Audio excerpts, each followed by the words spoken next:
Hi, my name is Lukas Kendall, and please don't turn this off. I know it looks like a hostage video. I know I've got a Logan's Run poster behind me, and it's a terrible movie. I know I'm not shooting diagonally, which would look better in this room. I'm looking for management. I actually have finished work. I just need people to not turn this off, and please watch it. So this is the finished work. Skyfighter is a sci-fi short and a proof of concept for a feature that is fully financed by Lucidity Entertainment in the 2 to 4 million range, and we are presently out to talent. My current manager, Daniel Brandt, is going to continue working with me as a producer so I can offer a commission on this project to whoever signs me. So I'm not trying to bribe you because that looks bad, but like I said, I need you to keep watching. So a little bit about me. I am a middle-aged white guy with a wife and kids in the suburbs. I know that's the last thing people want nowadays. I wish I was more interesting. I am literally the son of a doctor on Martha's Vineyard. The vineyard's a tourist trap in the summer, but in the winter, especially back then, it was just like any other freezing New England town. The local hobbies are adultery and alcoholism. So I became totally immersed in movies and television and comic books and my own imagination, which was much better than getting wedgies from my classmates, although fortunately I was not harassed for being Jewish because most of them didn't know what that was. In high school, I was profoundly sad because my parents got divorced, and I think to distract myself, I started a magazine about one of my favorite aspects of movies that back at the time was almost impossible to learn about, which was the music.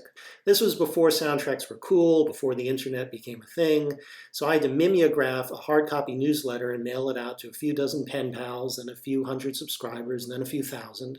It was called Film Score Monthly, and I literally did it out of high school and then my dorm room at Amherst College. I got to meet and interview my favorite composers and visit LA and have great experiences at recording sessions. I can honestly say I breathed the secondhand cigarette smoke of every major Hollywood film composer of the 1990s. After college, my mom said, "You're leaving, right?" So I did.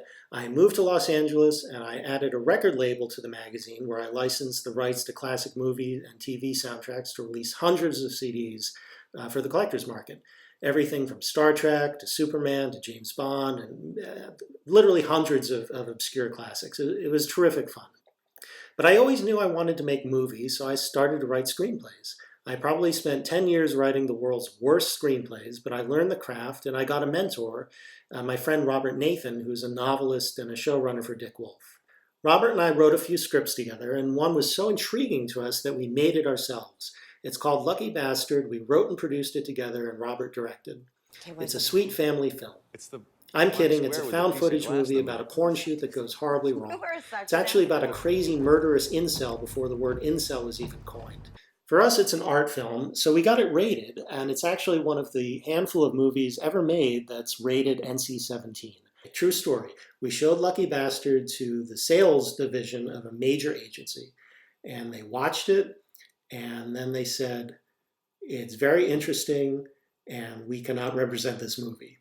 And we're like, "Oh, why not?" And I knew it was over. And to my credit, I said, "We've got a great plan to market it through churches." After this, Robert and I wrote a sci-fi TV pilot called Game about a virtual reality game world, which was optioned by STX Television, but unfortunately went on the market right after a bunch of similar projects, so it didn't go. But it's a great script and I love for people to read it. Around this time, a miracle happened, and I don't use that word lightly. My wife and I met each other pretty late, and we were basically infertile. The IVF doctor said to us, "Okay, I'll try it one more time for you nice people, then you got to do something else." And on the very last attempt, the very last viable embryo we were ever going to make, we got identical twin girls. I'm actually not faking this. I can't act, but when I think about it, it makes me very, very happy. Back to my precious career, because that's why we're here. Based on the STX deal, I got a manager initially at Lotus Management, which didn't last very long because the company fell apart. But at the time, I had a low-budget sci-fi feature script that I wanted to direct myself because it's mostly on a single set, a spaceship where two characters are fighting for their lives in a space war in the distant future. Before I signed with Lotus, they were like, great script, yeah, sign with us and we'll get it made, no problem. Then I signed on the dotted line, very next meeting, "Oh, gee, you're a first-time director, you haven't written anything successful, you haven't really even been on a lot of sets. How would you feel about making like a demo film?" And I'm like, "Guys, do I own a bank?"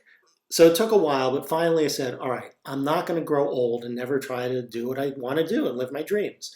So I did an Indiegogo campaign and I raised $31,000. And we made the proof of concept short, and thank God it's really good. It's called Skyfighter. It premieres on Dust from Gunpowder and Sky in January. And I love showing it off. I think it's a great sample as a writer and as a director.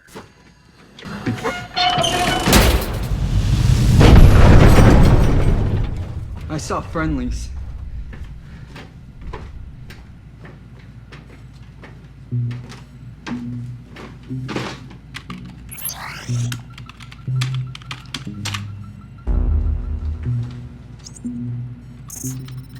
I think I'm a really good director. I know what I want. I'm good with the technical stuff. I'm good with the emotional stuff. I can communicate, and I don't play games. And I'm not some kid. I've actually lived a life, and I know how to do this. So I'd love for you to see the short. So I actually had more, but I was cutting this together, and I was like, all right, that's enough. They're either interested or they're not. So please call, email me. I would love to meet you. I'd love to tell you more. I have other scripts. I have other things I want to do. I'd love to hear about how I can fit into what you want. So that's it. Thanks for listening. I really appreciate it. I teach my kids this now.